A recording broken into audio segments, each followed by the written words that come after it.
Nation in the making. हम पिछले chapter में मतलब पिछली जो कल की क्लास में हम क्या क्या पढ़े थे, द इमरजेंस ऑफ नेशनलिज्म, यानी कि हम उस चीज़ के बारे में पढ़े थे जो मतलब जो हमारी राष्ट्रवादी सोच थी, भावना थी राष्ट्र को लेके, देश को लेके, उसके बारे में जागरूकता को लेके, उन सब चीज़ों के बारे में पढ़े थे।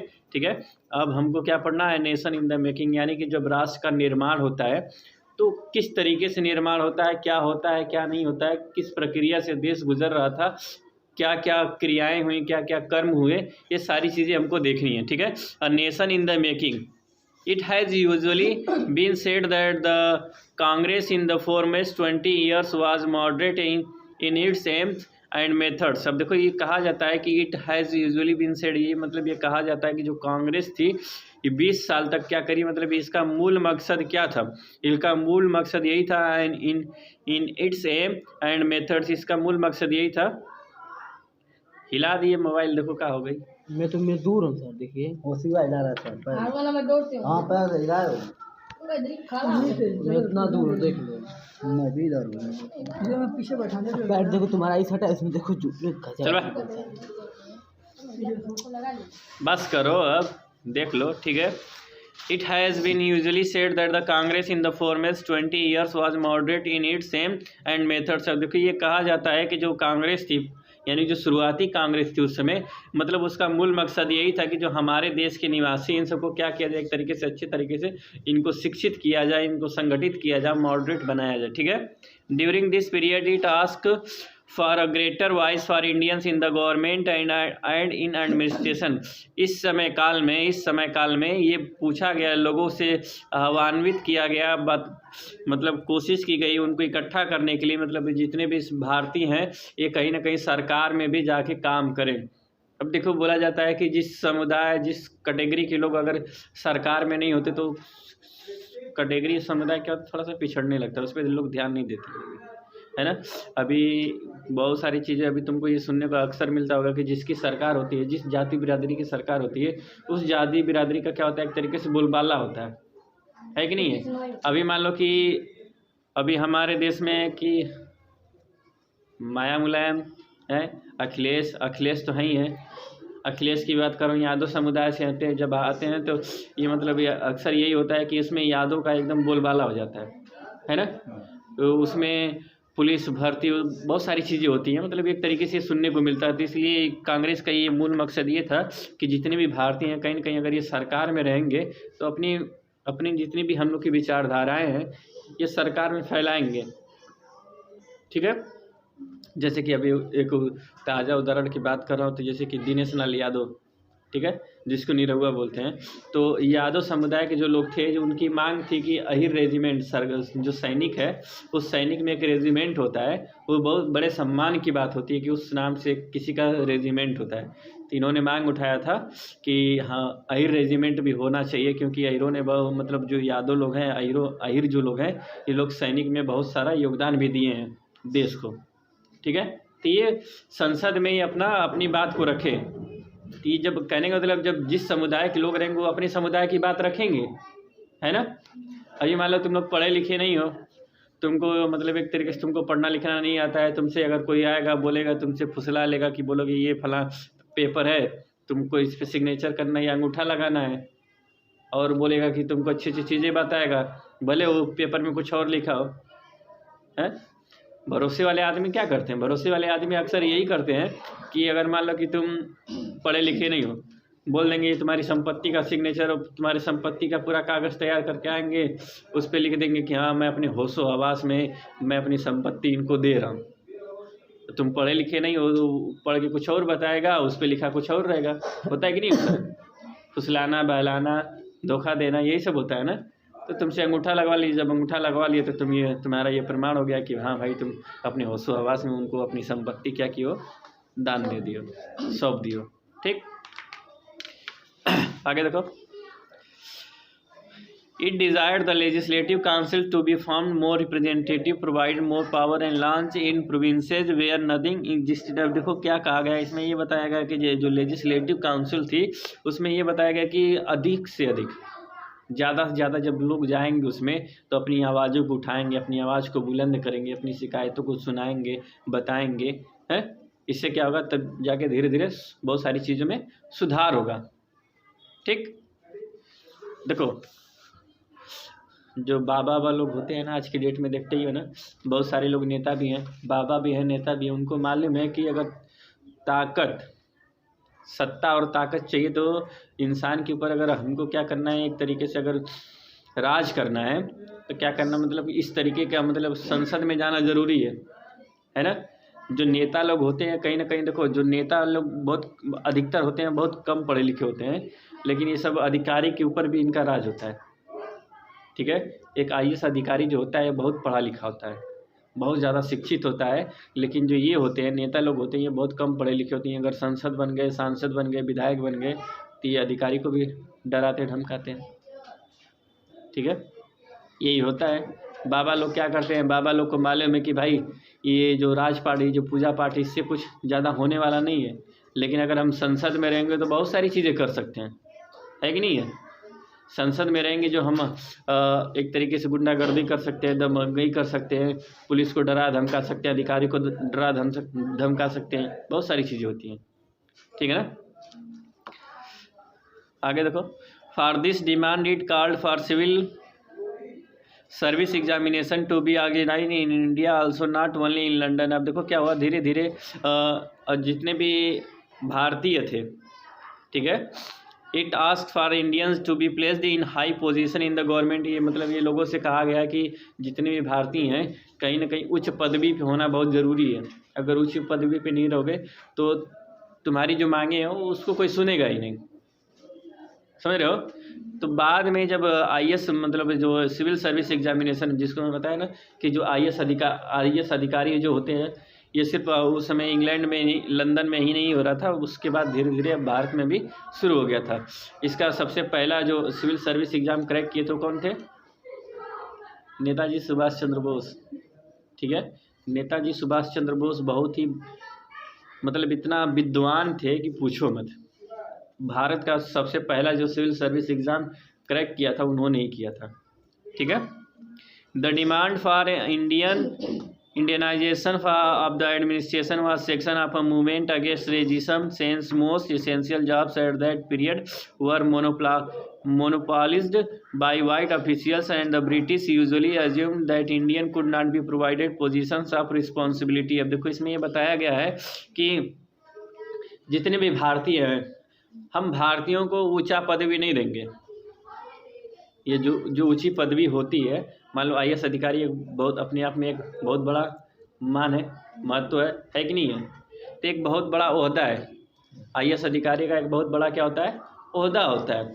तो हम जितने भी भारतीय हैं हम इनको सिर्फ निम्न पदवी पे ही रखेंगे, इनको ऊंची पदवी नहीं देंगे। अगर ऊंची पदवी देंगे तो ये बहुत सारी चीज़ों का डिमांड करेंगे, बहुत सारी चीज़ों का, और भी बहुत सारी चीज़ें हैं होती हैं जिसका ये मांग करेंगे। ठीक है, तो इनका अंग्रेज़ों का मूल मकसद यही था कि हम इनको ऊंची पदवी नहीं देंगे, हम इनको हमेशा नीची पदवी ही देंगे। ठीक, फिर इसके बाद देखो क्या होता है आगे, as British officers were sending a big part of their huge salaries home in Indianisation, it was hoped would also decrease the drain of wealth to England. अब देखो क्या होता था कि जो भारत से ही पैसा कमा के सब जो अधिकारी होते थे सब क्या करते थे, अपनी सैलरी का एक बहुत बड़ा पैसा हिस्सा क्या करते थे अपने घर पे भेजते थे। अब मान लो कि कोई भी कमाने जाता है तो क्या करता है, जो पैसा होता है कुछ पैसा अपने लिए रख लेता है खर्चे पानी के लिए, बाकी घर में भेज देता है ना।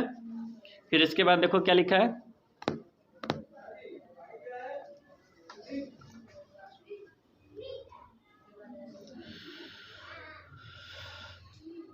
other demands were the detachment of judiciary from the executive, the repeal of the Arms Act, and the freedom of speech and expression। अब देखो लिखा है other demands were detachment, अलग अलग डिमांड्स जो हो रही थी धीरे धीरे, detachment of judiciary from the executive. Judiciary का मतलब क्या होता है, जो न्याय तंत्र होता है। ठीक है, the repeal of arms act यानी कि आर्म्स एक्ट को हटाना था। The freedom of speech and expression यानी कि किसी भी चीज़ को, देखो अभी हमारा ये देश जब आज़ाद हो गया तो सभी धर्म के लोगों को, सभी जाति के लोगों को ये बोला गया है कि तुमको बोलने का अधिकार है, तुमको अपना त्यौहार मनाने का अधिकार है, तुमको हर एक चीज़ करने का अधिकार दिया गया है। ठीक है, तो उस समय इन सब चीज़ों के लिए हमको क्या करना पड़ा था, अंग्रेज़ों से लड़ना पड़ा था लेने के लिए। ठीक, the initial Congress also raised numerous economic issues. देखो जो इनिशियल कांग्रेस आल्सो, जो उस समय की जो कांग्रेस थी, उन्होंने भी इन मुद्दों को आर्थिक तौर पे उठाया था।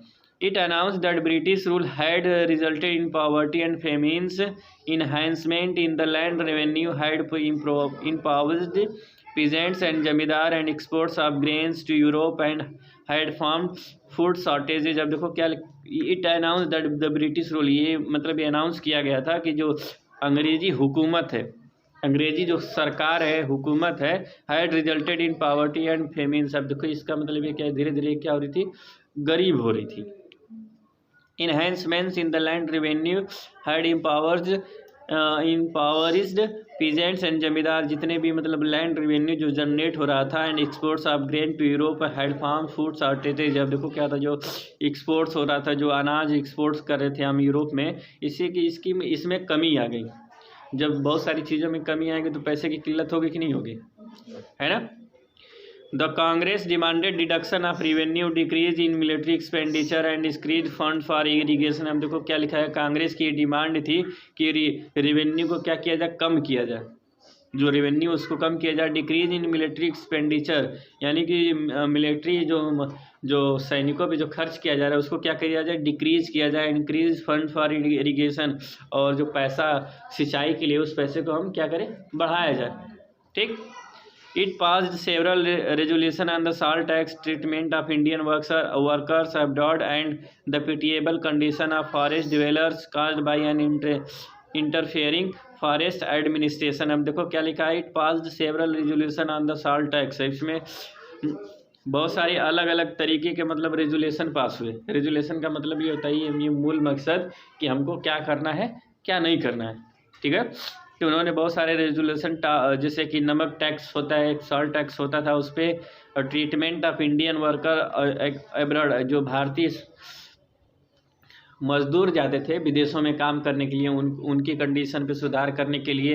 ठीक है, and the pitiable condition of forest developers, जो दयनीय स्थिति थी फॉरेस्ट का मतलब जो जंगल में काम करने वाले लोग थे, मजदूर थे, डेवलपर्स थे, जो ज़मीनों की खुदाई करते थे, वो उन सब की दयनीय स्थिति थी, कंडीशन थी। Caused by an interfering forest administration, ये सब किसकी वजह से हुआ था, फॉरेस्ट एडमिनिस्ट्रेशन की वजह से हुआ था। All this reveal that despite being an organisation of the educated elite, the Congress did not speak just on the behalf of professional groups, zamindar और इंडस्ट्रियलिस्ट। अब देखो क्या लिखा है, इन सब चीज़ों को रिवील करने के लिए, despite being an organisation of the educated elite, the Congress did not speak just on the behalf of professional group, जमींदार एंड इंडस्ट्रियलिस्ट। कांग्रेस ने देखो क्या किया, कांग्रेस ने ये किया कि कांग्रेस सिर्फ एक चीज़ पे नहीं बोली। ठीक है ना, कांग्रेस सिर्फ ऐसा नहीं था कि सिर्फ प्रोफेशनल ग्रुप्स को लेके ही बोले, बल्कि उन्होंने जमींदार को लेके भी बोला, और इंडस्ट्रियल जो औद्योगिक होते थे, औद्योगिकरण में जो कार्य करते थे, उनको लेके भी इन्होंने बोला। ठीक, the moderate leader wish to improve public awareness about the unfair nature of British rule. देखो क्या लिखा है, the moderate leader wish to improve, जो मॉडरेट लीडर होते थे, जो नेता होते थे, विश टू इम्प्रूव, इन्होंने क्या, इनकी सोच ये थी कि हमको क्या करना है, सुधार करना है। Public awareness about the unfair nature of British rule, यानी कि लोगों के बीच में क्या हमको फैलानी है, जागरूकता फैलानी है, किस चीज़ को लेके, about the unfair nature of British rule, यानी कि जो अंग्रेजी हुकूमत का ये जो एक भेदभाव वाली नीति चल रही है, अनफेयर यानी कि, ठीक है, इसके खिलाफ हमको क्या करना है, अवेयर फैलाना है, लोगों में अवेयरनेस फैलानी है। ठीक, दे पब्लिश्ड न्यूज़पेपर, उन्होंने न्यूज़पेपर को प्रकाशित किया था, कंपोज्ड आर्टिकल्स छापे थे, and showed how British rule was resulting in the economic ruin of nation. अब देखो उन्होंने ये भी बताया था कि कैसे अंग्रेजी जो हुकूमत है वो भारतीय देश को क्या कर रही है, खोखला कर रही है, बर्बाद कर रही है।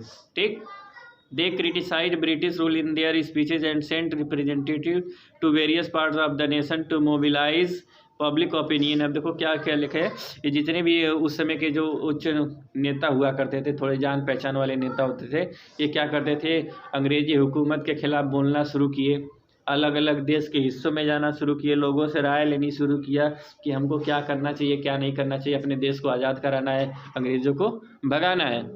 ठीक। They believed that the British had respect for the ideals of freedom and justice and hence they would agree on the just demands of Indians। उनको ये विश्वास था कि अंग्रेज़ों की ये अंग्रेज इसको मानते थे, स्वीकार करते थे कि आज़ादी और न्याय का सबको क्या है, अधिकार है। ठीक। And hence they would agree on the just demands of Indians, और वे क्या हो जाएंगे, वे एग्री हो जाएंगे, सहमत हो जाएंगे किस पे, यानी कि जो भारतीयों की डिमांड है उस डिमांड पे क्या हो जाएंगे, अंग्रेज सहमत हो जाएंगे। व्हाट वाज इम्पॉर्टेंट, क्या महत्वपूर्ण था, देयर फोर इसलिए, was to express such demands and make the government aware of the sentiments of Indians. अब देखो क्या लिखा है, was to express such demands, क्या जो डिमांड्स थी इसकी ऐसी डिमांड्स थी, and make the government aware of the sentiments of Indians, और सरकार जो सरकारी हुकूमत थी इनको क्या करना है, सेंटिमेंट्स, इनकी जो सेंटिमेंट का मतलब क्या होता है, जो भावना होती है, इस भावना को क्या करना, जागृत करना। ठीक। क्या है लिखा है, freedom is our birthright, आज़ादी हमारा क्या है, मूल अधिकार है। ठीक है। अधिकार, आज़ादी जो होती है सभी का मूल अधिकार होती है, किसी को तुम पाबंद यानी कि तुम कैद में नहीं रख सकते, गुलाम बना के नहीं रख सकते। ठीक। सभी का क्या है, आज़ादी सभी का मूल अधिकार होता है। चिड़ियों में मान लो कि क्या होता है, बहुत लोग खोलते हैं जो पालतू चिड़ियों को पालने की कोशिश करते हैं, तोता हो गया, कबूतर, मैना, जो भी चीज़ें होती हैं, नहीं तोता को अक्सर क्या करते हैं, पिंजड़े में बंद कर देते हैं। कुछ चिड़ियाँ ऐसी भी होती हैं, उनको क्या करते हैं, पिंजड़ों में हम लोग कैद कर लेते हैं कि घर की शोभा बढ़ाएगा, देखने में अच्छा लगेगा, ऐसा कुछ करके, है ना। लेकिन आज़ादी उन लोग का भी मूल अधिकार है कि नहीं है। जैसे तोता को खोलोगे तुरंत तोता फरार।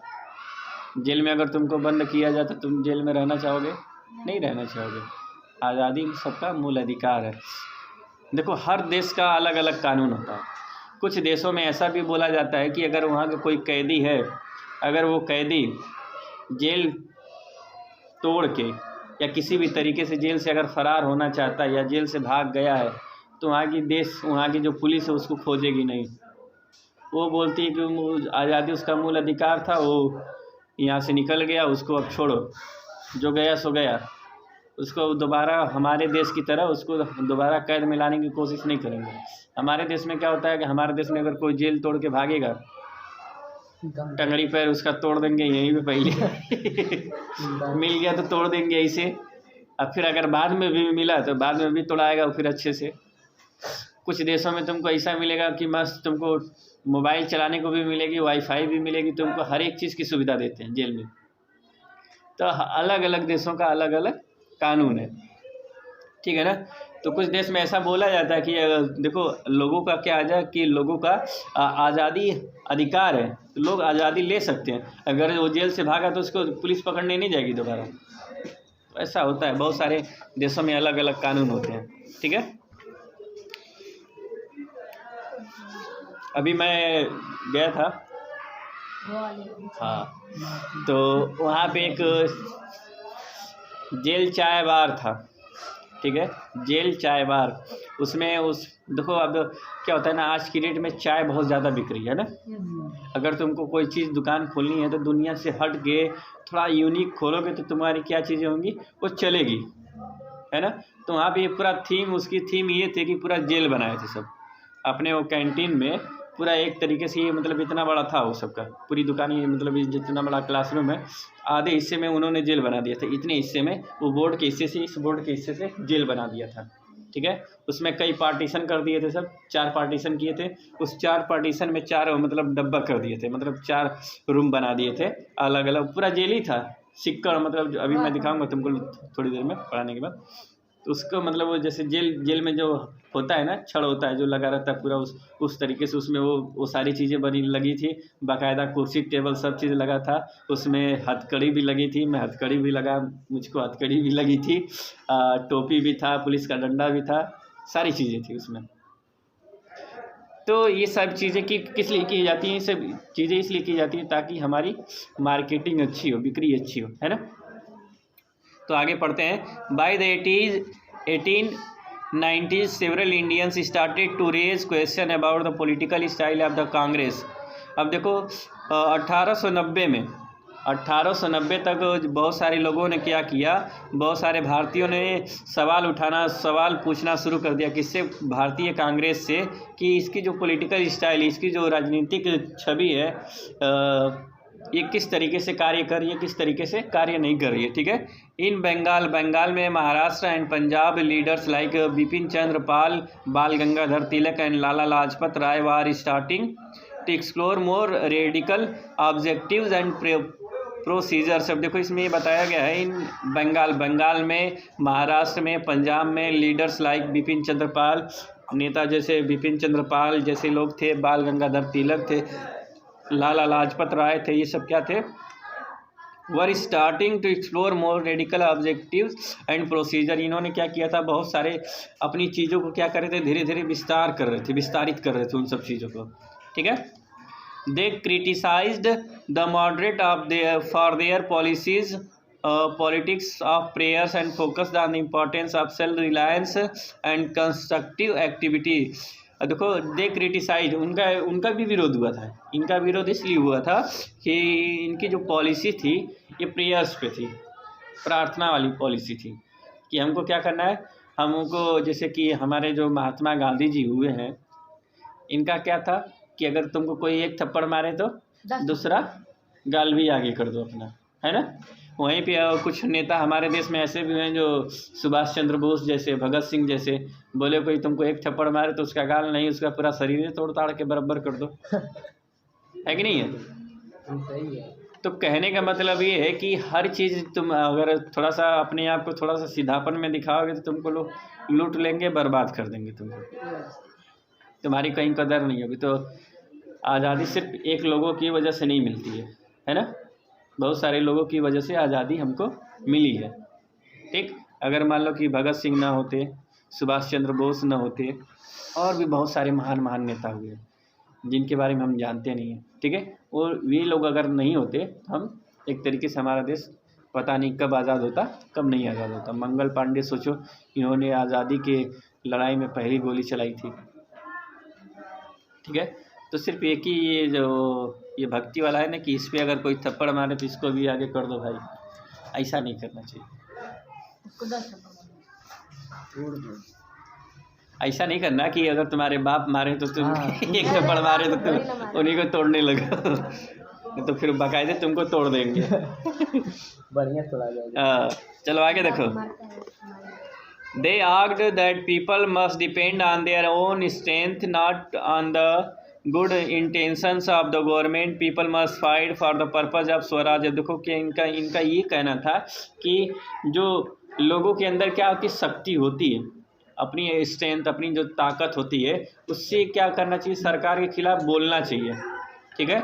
सिर्फ ये इस ख्याल में नहीं रहना कि चाहिए कि जो सरकार कर रही है, जो सरकारी हुकूमत करेगी वो चीज़ें सही है, उसी की डिपेंड पे नहीं बैठना चाहिए। मान लो कि सभी सरकारें जो होती हैं कुछ अच्छा काम करती हैं, कुछ ख़राब भी काम करती हैं, तो ख़राब कामों का क्या करना चाहिए, बुराई करनी चाहिए, है उनको ट्रोल करना चाहिए, उनका विरोध करना चाहिए कि हाँ आपने ये गलत कार्य किया है, क्यों किया है, इसका जवाब दीजिए। ठीक है। अभी लॉकडाउन पीरियड में जब लॉकडाउन लगा था 1-2 साल पहले जब लॉकडाउन लगा तो उसमें फंड, PM केयर फंड जो आया था, इसमें इतना ज़्यादा फंड आया था कि जो एक भारतीय लोगों के पास ये संविधान में हम लोग को ये अधिकार मिला है कि हम सरकार से सवाल पूछ सकते हैं। ठीक है ना। संविधान ने हमको ये अधिकार दिया कि हम सरकार से सवाल पूछ सकते हैं। जो PM केयर फंड में इतना ज़्यादा पैसा आया था कि पूछो मत। तो उसमें बहुत सारे लोग ऐसे भी थे जो एक्टिविस्ट होते हैं, जो समाज सुधारक होते हैं, जो समाज सेवक होते हैं, उन्होंने सरकार से सवाल पूछने की कोशिश की, लेकिन सरकार साफ मना कर दी कि हम इसका जवाब नहीं दे सकते हैं।